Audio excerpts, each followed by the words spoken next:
Hello বন্ধুরা, শুভরাত্রি। তোমাদের ডিনারে আজকে কি হবে সেটা কমেন্টে জানিও। তো আমি তো আজকে বানাবো ডাল আর আলু আর কুঁদরি ভাজা। তো ডালটা সেদ্ধ বসিয়ে দিলাম। তো ডালটা একটু ভেজে নিয়েছি এবং তেল এবং লবণ একটু কাঁচা লঙ্কা দিয়ে পরিমাণ মতো জল দিয়ে ঢাকা চাপা দিয়ে দিলাম। তো টমেটোটাকে কুচি করে কেটে নিচ্ছি। টমেটো না দিলে আবার আমার হাজব্যান্ড খেতেই চায় না, তো টমেটো দিতেই হবে। তো টমেটোটা কেটে রেখে সাইডে দিলাম এবং আলুটাকে ছিলে নিচ্ছি।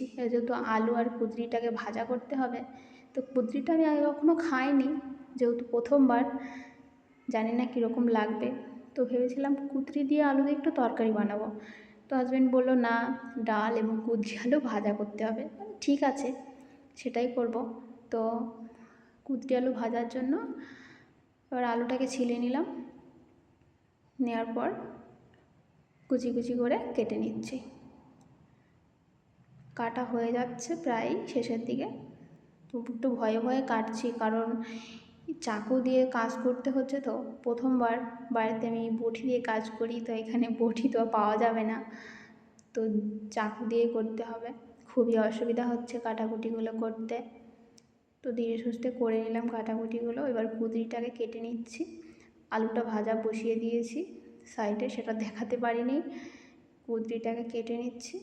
তো কাটা হয়ে গেলে এটাকেও ভাজা বসিয়ে দেব। আলুটা প্রায় ভাজা হয়ে গেছে। সাইডে জিরে ভাজা করে নিয়েছিলাম, সেটা একটু বেটে নিয়েছি। যে আলু ভাজাটা হয়ে গেছে, তুলে নিয়েছি।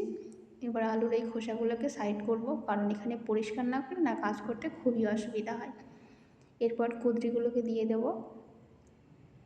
তো কুঁদরিগুলো এই যে দিয়ে দিয়েছি, ভাজা হচ্ছে। কুঁদরি ভাজা একটু টাইম লাগে, ইউটিউব থেকে দেখলাম। তো একটু আঁচটা কমিয়ে দিয়েছি, ভাজা হচ্ছে। এতক্ষণে ভাজা হয়ে গেছে, তুলেও নিয়েছি। এবার ডালের জন্য একটু জিরে ফোড়ন দিয়ে একটু টমেটো কুচি দিয়ে দিলাম, দিয়ে একটু নুন দিয়ে দিচ্ছি, যাতে একটু নরম হবে এবং কাঁচা গন্ধটা চলে যাবে। তো নুন দিয়ে দিয়েছি, প্রায় ভাজা কমপ্লিট। এবার দিয়ে দেবো ডাল। এই যে ডালটা দিয়ে দিলাম, ডালটা ফুটতে থাকুক। একটু জিরে গুঁড়ো দিয়ে দেবো। জিরে গুঁড়োটা দিয়ে আমি বাইরে থেকে ঘুরে এসেছিলাম, প্রচণ্ড মেঘলা হয়েছিল আকাশে, বৃষ্টি হবে মনে হচ্ছিল। তো ঘুরে এসে ডালটা নামিয়ে নিলাম। নামানোর পর এবার নামিয়ে নিয়ে সঙ্গে সঙ্গে কড়াইটা যদি না ধুয়ে নিই না, পরের বেসিনের মধ্যে কড়াই ধুতে খুবই অসুবিধা হয়। তো কড়াইটা ধুয়ে নিয়েছি, এবার হাতা খুন্তিগুলো ধুয়ে নেব। তো আজকের ভিডিও এই পর্যন্তই। তোমাদের কেমন লাগলো কমেন্টে জানিও, ভালো লাগলে লাইক করো এবং চ্যানেলটিকে সাবস্ক্রাইব করে দিও। টাটা।